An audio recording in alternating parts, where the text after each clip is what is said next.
अस्सलाम वालेकुम स्टूडेंट्स, उम्मीद करता हूं कि आप सब खैरियत से होंगे। स्टूडेंट, आज का हमारा टॉपिक है area under speed time graph.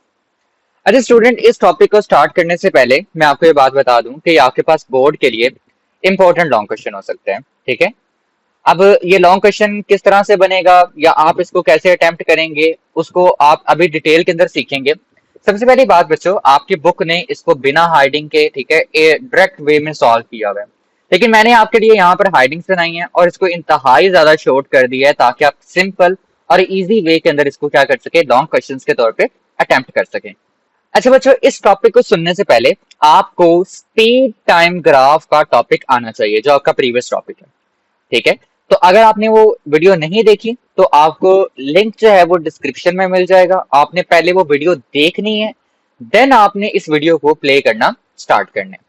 तो अगर आपने वो वीडियो नहीं देखी, इस वीडियो को फौरन से रोकें और पहले उस वीडियो को जो है वो देख लें और स्पीड टाइम ग्राफ को थोड़ा सा सीख लें और देन आपने इस वीडियो के ऊपर आना है। अच्छा चलिए स्टार्ट करते हैं इस टॉपिक को, area under speed time graph. सबसे पहले तो हमें ये पता होना चाहिए कि हम एरिया क्यों निकालना चाह रहे हैं। ठीक है, ये क्या चीज हमें बताएगा, इस चीज का इल्म होना चाहिए। तो देखिए क्या बात वो लिख रहा है नीचे, the distance moved by an object can also be determined by using speed time graph. अब स्पीड टाइम ग्राफ की मदद से क्या फाइंड कर सकते हैं, आप ये फाइंड कर सकते हैं कि किसी ऑब्जेक्ट ने कितना डिस्टेंस जो है वो कवर किया है। पहली बात आप ये सीखें कि हम स्पीड टाइम ग्राफ कैसे बनाएंगे। सबसे पहले आप लेबल करेंगे अपने एक्स एक्सिस को, देन आप लेबल करेंगे किसको, वाई एक्सिस को। अब मेंशन करेंगे कि आपके पास एक्स एक्सिस के ऊपर कौन सी चीज आ रही है, तो हम टाइम को लेंगे एक्स एक्सिस के ऊपर, और वाई एक्सिस पे आप किस चीज को लेंगे, स्पीड को लेंगे। वो किस में आएगा, यूनिट मीटर पर सेकंड में। यूनिट भी मेंशन करना है साथ में। अच्छा ये सब मेंशन करने के बाद आपने इधर ग्राफ देखना है कि हमने ग्राफ कौन सा बनाना है। चूंकि मेरा पहला केस कांस्टेंट स्पीड के लिए है तो मैं यहाँ पे कांस्टेंट स्पीड का ग्राफ आपके सामने प्लॉट कर देता हूँ। तो बच्चों यहाँ पर मैंने आपके सामने कांस्टेंट स्पीड का जो है आपके पास स्पीड टाइम ग्राफ जो है वो प्लॉट कर दिया। अब ये जो स्पीड टाइम ग्राफ है ये हमें बेसिकली इस टाइम पे जो हमें विजुअली देखने पे इंफॉर्मेशन दे सकता है, वो सिर्फ स्पीड की इंफॉर्मेशन दे सकता है कि स्पीड विद टाइम कितनी तब्दील कर रही है। फिल वक्त आप देख पा रहे हो कि अगर आपको स्पीड टाइम ग्राफ याद है तो आप देख पा रहे हो कि आपके पास यहाँ पे स्पीड तब्दील नहीं कर रही। आपके पास जो आपकी स्पीड टाइम ग्राफ की लाइन है, ठीक है, ये बिल्कुल एक्स एक्सिस के साथ पैरेलल है। तो इसके नतीजे में हमने कहा था कि आपके पास जो ऑब्जेक्ट है उसकी स्पीड चेंज नहीं होती, तो स्पीड हमारे पास चेंज नहीं हो रही। पहली इंफॉर्मेशन, ये ग्राफ आपको बताएगा किसके बारे में, स्पीड के बारे में। दूसरी इंफॉर्मेशन, अगर आप इस ग्राफ का स्लोप निकाल लेते हैं तो स्लोप स्लोप यानी ग्रेडियंट, आप ग्रेडियंट निकाल लेते हैं तो आपको किसकी इंफॉर्मेशन देगा, एक्सेलरेशन की इंफॉर्मेशन देगा। ठीक है। तीसरी इंफॉर्मेशन जो आपको ये प्रोवाइड कर सकते हैं वो किस चीज की है कि आपके पास जो ऑब्जेक्ट मूव कर रहा है कांस्टेंट स्पीड के साथ, उसने कितना फासला तय किया है, उसने कितना डिस्टेंस तय किया है, वो कैसे निकाल सकते हैं।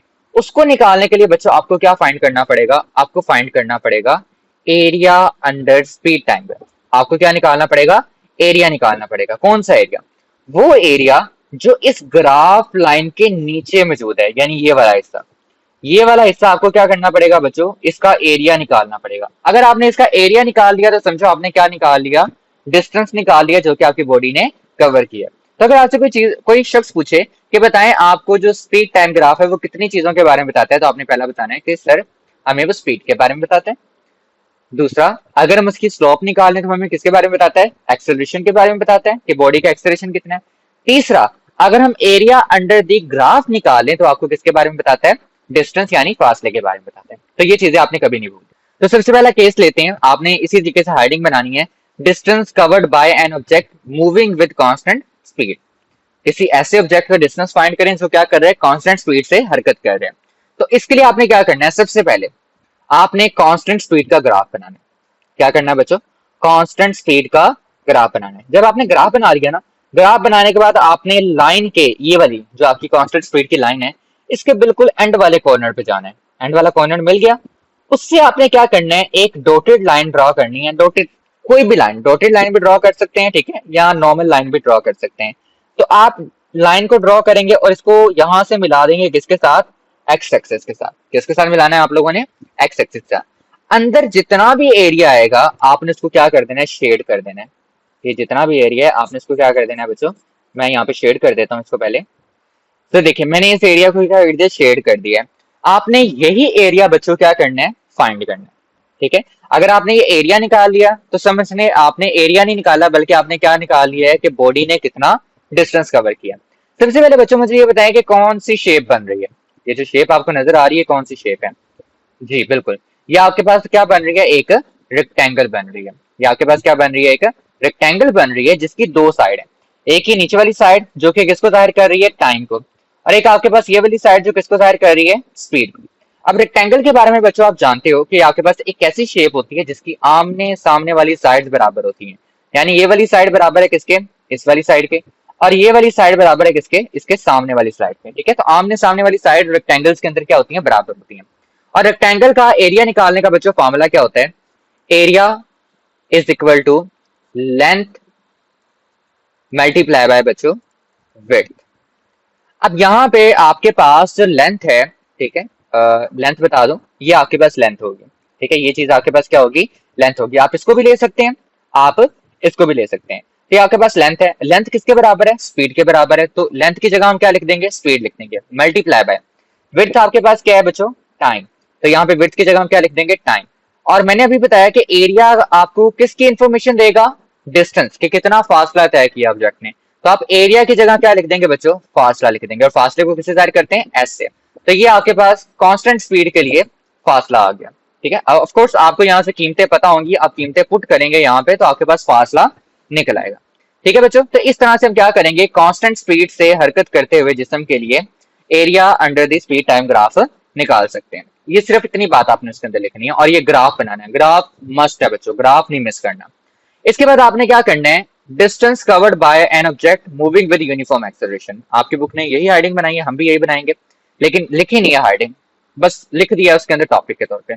तो हम निकालेंगे distance covered bye an object moving with uniform acceleration. तो सबसे पहले हम इसका ग्राफ बनाएंगे। मैं आपके सामने इसका ग्राफ बनाता हूँ और पहले इसको क्या कर देता हूँ? कलर कर देता हूँ, शेड कर देता हूँ ताकि आपको ईजी हो जाए। ओके स्टूडेंट, तो किसी हद तक मैंने थोड़ी सी गंदी पति जो है वो डायग्राम बना दी है, तो इसको समझ लीजिएगा। ये आपके पास बेसिकली एक यूनिफॉर्म स्पीड ग्राफ है जो कि कुछ इस तरह का है, कंफ्यूज ना होइएगा, इस तरह से। ठीक है, और मैंने ये वाला एरिया जो है वो शेड कर दिया है। अच्छा, इसके आपके पास दो मेथड आपकी बुक ने मेंशन किए हैं। पहला मेथड क्या है कि आप क्या करें? सबसे पहले एवरेज स्पीड निकाल लें कि एक ऑब्जेक्ट की एवरेज स्पीड कितनी है। अब आपको पता है कि यूनिफॉर्म स्पीड ग्राफ के अंदर, सॉरी यूनिफॉर्म नहीं, यूनिफॉर्म एक्सेलरेशन के ग्राफ के अंदर, ठीक है, आपके पास जो ऑब्जेक्ट है वो अपनी वेलोसिटी को जीरो से कहां तक लेके जाता है? वी तक लेके जाता है। यानी वेलोसिटी जीरो से स्टार्ट होती है और कंटिन्यूसली आपके पास इक्वल इंटरवल के अंदर एक ही जितनी क्या करती है? वो इंक्रीज करती है। तो आपके पास यहाँ पे वेलोसिटी क्या कर रही है बच्चों? इंक्रीज कर रही है। तो हम कहेंगे कि वो जीरो से स्टार्ट हुई और कहां पे चली गई? वी तक चली गई। तो हम पहला काम क्या करेंगे? यहाँ से एवरेज स्पीड को निकाल लेंगे। एवरेज स्पीड निकालनी है, वो किसके बराबर आएगी? आपने क्या करना है? पहली स्पीड के अंदर ऐड कर देना है अपनी आखिरी स्पीड को। वो क्या है हमारे पास? v। तो जीरो प्लस v, और इसको आपने डिवाइड कर देना बच्चों किसके साथ? 2 के साथ। तो आपके पास आ जाएगा v ओवर 2।